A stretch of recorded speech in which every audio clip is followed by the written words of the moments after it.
Mas a gente continua falando aqui sobre Estados Unidos, sobre ainda reflexo desse debate, mas também tem novidades. Patrícia Vasconcelos, diretamente dos Estados Unidos, de Washington. Patrícia, bom ver você. Muito obrigado pela gentileza mais uma vez com a gente aqui. Oi, Léo. Boa tarde a todos que acompanham o Poder Expresso. A gente teve uma decisão de hoje, Leonardo, a segunda-feira, da Suprema Corte, que dá imunidade aos presidentes em processos criminais. Foi uma decisão por maioria, 6 votos a favor, 3 contra. E por que isso influencia as eleições?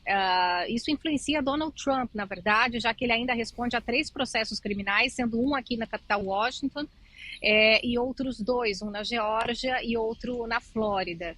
Ele é acusado de conspirar contra o país por incentivar os apoiadores a invadir o Capitólio. Tem também aquela história do processo da Flórida, dele ter levado os documentos secretos da Casa Branca para a mansão em Mar-a-Lago. Como a Suprema Corte, Léo, decidiu que qualquer presidente americano ele tem ampla imunidade por atos relativos ao momento em que ele estava na presidência, isso influencia muito Donald Trump nesses processos. Agora a dúvida vai ser a justiça nas jurisdições inferiores, né, na primeira ou na segunda instância, determinar se os atos os quais ele é acusado, né, de ter agido de forma contra a lei, ilegal, se ele o fez enquanto presidente dos Estados Unidos ou como Donald Trump, pessoa física, porque essa imunidade protege o presidente dos Estados Unidos. Se foram ações que ele tomou enquanto pessoa física, em relação às suas empresas, por exemplo, aí ele não estaria coberto. Mas muito provavelmente vai influenciar no andamento dos processos em que ele é acusado de incentivar os apoiadores a invadir o Capitólio. Isso não tem resultado direto, Léo, em relação ao fato dele ser elegível ou não, porque aqui não há uma lei como no Brasil que equivale, né, que se equipare à ficha limpa. Nenhum desses 3 processos, de toda forma, teria um resultado final, uma sentença até antes das eleições de novembro, mas é um ganho, né? É interpretado de forma ampla por aqui como algo que beneficia o ex-presidente Donald Trump. E também não influencia no resultado do processo criminal em Nova York, onde ele já foi condenado por um júri popular por ter fraudado documentos contábeis empresariais para pagar uma ex-atriz pornô. Naquele processo, a sentença vai ser conhecida no dia 11 de julho. Mas fato é que a campanha republicana, Léo, celebrou, o próprio Donald Trump foi às redes sociais dizer que essa decisão da Suprema Corte é uma decisão em favor da democracia, da Constituição, e o presidente Joe Biden, que tenta a reeleição, pelo menos até agora, não comentou a decisão, tampouco houve uma manifestação formal da Casa Branca, Léo.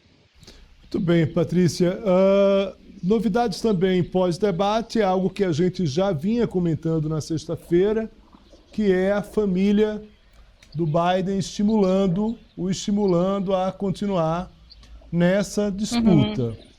Achei muito importante naquela nossa conversa de sexta todo o cuidado que você teve em relação a essa questão da desistência em relação do Joe Biden, principalmente diante do próprio estímulo familiar, no caso da primeira-dama, né? E hoje, mais uma vez, as notícias são de que a família Biden está estimulando o presidente a continuar nessa disputa, o que caracteriza uma dificuldade muito grande aos defensores que querem tirar Biden da disputa com o argumento de que ele não teria condições hoje de ganhar a eleição por conta da idade, por conta do desempenho do debate. Como é que você avalia tudo isso, Patrícia? É isso mesmo, Léo, sua descrição perfeita, pontual. A gente já antecipou isso, né? Como você bem lembrou na sexta-feira, quando você questionou sobre o apoio da família Biden, e realmente há um apoio inegável, não só da primeira-dama, mas também dos filhos do presidente americano. Ela sempre, né, sempre está ao lado do marido e tem tomado a frente do microfone, nos palanques, para falar também, para pedir o voto do indeciso. A minha avaliação da notícia mais recente, que foi a confirmação do apoio da família a Joe Biden, é que realmente está cada vez mais difícil em se falar numa substituição do nome do candidato do Partido Democrata, que vai ser confirmado mesmo oficialmente na convenção do partido em agosto, né? Como o Biden, assim como o Donald Trump, já foi eleito pelo voto candidato, então ele já tem o número de delegados necessário, só mesmo em caso de renúncia que ele poderia ser substituído. Não é a vontade do Joe Biden. Na própria sexta-feira a gente comentou isso aqui no Poder Expresso, que no palanque, num comício, ele mesmo falou que ele sabe como fazer o trabalho, ele justificou o desempenho dele ruim no debate, dizendo que ele sabe que ele não é um homem novo, ele sabe que ele não fala mais como antigamente, que ele não debate como antes, mas ele sabe como dizer a verdade. E essa é a narrativa, né, da campanha Biden-Harris para justificar o desempenho fraco do presidente no debate da quinta-feira à noite passada. A gente tem que ver também, Léo, que ele também já se movimentou no fim de semana.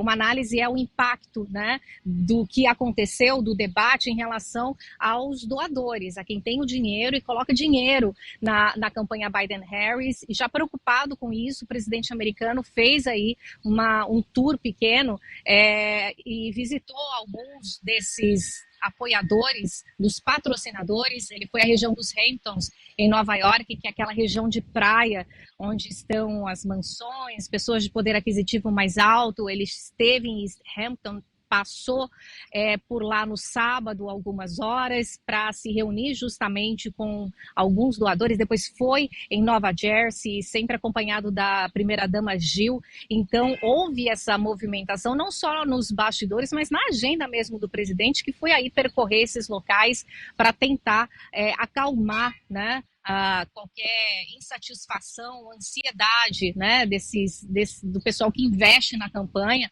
para dizer, não, está tudo bem, eu sigo aqui. Então houve essa conversa. Mas é fato, Leonardo, que existe sim também um movimento nos bastidores, né, de legisladores, de senadores que estão aqui na capital Washington e que desejam um novo nome. Inclusive a mídia americana no fim de semana começou a publicar de quem seria um possível substituto. A gente falou sobre isso também aqui no Poder Expresso na sexta-feira, mas com o passar dos dias, essa conversa de substituição vem ganhando cada vez menos força, né? Pela dificuldade em substituí-lo, por faltar pouco tempo até o dia da eleição mesmo, que é 5 de novembro, pelo não desejo do Biden em renunciar, né, e pelo entorno dele também, que demonstra apoio, incluindo a família Biden.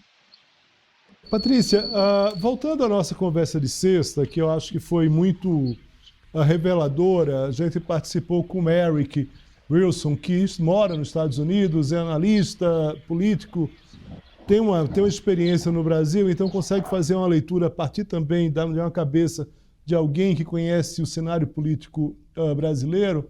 O Eric disse algo que eu acho que eu queria que você comentasse, voltando, sobre o próximo debate. Ele diz, olha, nada garante que o Trump vá participar do próximo debate. Ele pode dizer, olha, não vou participar, já ganhei o primeiro e está tudo certo. Mas eu comecei a ouvir algumas análises que, na verdade, o próprio Biden também pode não querer participar desse próprio debate para, confirmado como candidato efetivamente, garantido como candidato, não se expor ainda mais.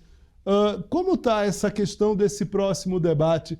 Como diria aqui, usando a expressão aqui no Brasil, esse segundo debate pode ter subido no telhado?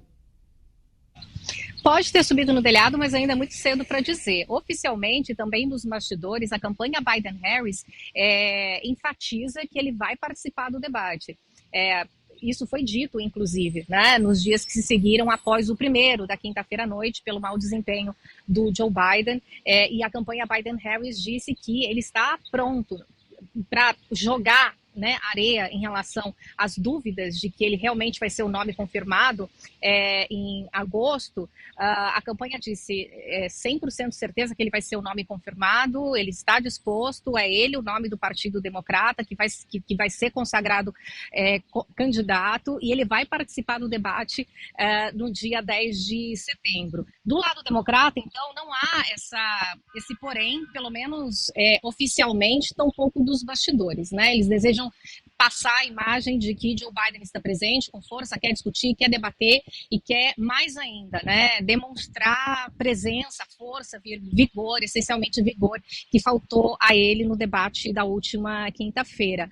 Nesse primeiro debate que aconteceu na semana passada, Leonardo, houve um desejo genuíno das duas campanhas, tanto da democrata quanto da campanha republicana, de que os dois candidatos estivessem ali frente a frente, né, para convencer o eleitor indeciso, para convencer os que ainda pensam em não votar ou não sabem em quem votar. A gente sabe que os estados considerados pêndulos, que são aqueles que não têm tradição em votar num partido X ou num partido Y, a disputa está muito acirrada, são pelo menos 5 estados em que isso acontece. O Trump, nas pesquisas mais recentes, aparece um pouco à frente, pelo menos 6 pontos percentuais à frente do Joe Biden, em pelo menos 5 desses estados. Então, houve um desejo genuíno das duas campanhas para que os dois aparecessem na televisão para falar para o público. A campanha democrata preparou o Joe Biden, que se preparou por 6 dias e acabou saindo aquele resultado. O que vai acontecer em setembro? Imagino que vai depender da necessidade de cada um, né, de avaliar o benefício e o risco, né? Como as pesquisas de intenção de voto estarão, se ainda haverá um empate técnico, quem estará mais à frente e quem tem mais a perder em relação a isso. É fato que o Donald Trump teve um desempenho de performance, né, avaliada como muito melhor do que o atual presidente Joe Biden, que seria uma oportunidade em setembro dele reparar essa imagem para mostrar vigor, mas há, por outro lado, um risco de que aconteça lá em setembro a mesma coisa que aconteceu na quinta-feira passada, e se isso acontecer, pode ser muito prejudicial mesmo para a imagem do atual presidente, que vai tentar a reeleição. Entendo, Leonardo, que do lado da campanha democrata, isso vai ainda ser decidido nas próximas semanas e nos próximos meses. Do lado da campanha republicana, havia um desejo muito grande do Trump aparecer, porque a imagem até então era do Trump condenado, né? Os depoimentos que ele deu até então para a imprensa foi ali na frente do Tribunal de Nova York, na condição de condenado. Então havia o interesse dele falar à televisão para tentar mostrar, né, um Trump mais presidenciável, menos agressivo, e foi isso que eles demonstraram. Acho que é cedo para dizer que o debate subiu no telhado, né, mas pode haver aí uma desistência tanto de um lado quanto para o outro, a depender desta análise de risco e benefício que ambas as campanhas terão que fazer. Perfeito, Patrícia Vasconcelos, muito obrigado aqui pela gentileza, pela análise, pelas informações. Bom trabalho para você, forte abraço. Ótima tarde a todos.